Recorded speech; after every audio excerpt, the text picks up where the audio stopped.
Dive this morning. This story making some noise online. Representative Ilhan Omar reacting to the conviction of a man who threatened to kill her.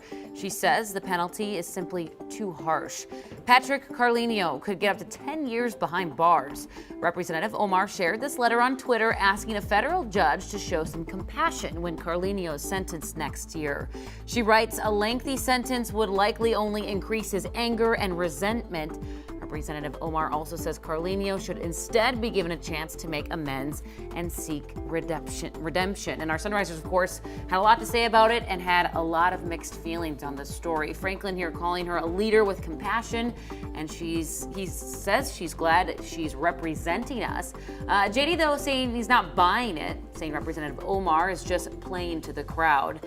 And Mary thinks this is just a ploy to get some news coverage. She asks why anyone would worry about a person who threatened to kill you. And then Lisa had this reaction. She says Carlino should do some community service in the Somali community to gain an understanding that they're ordinary people just like him.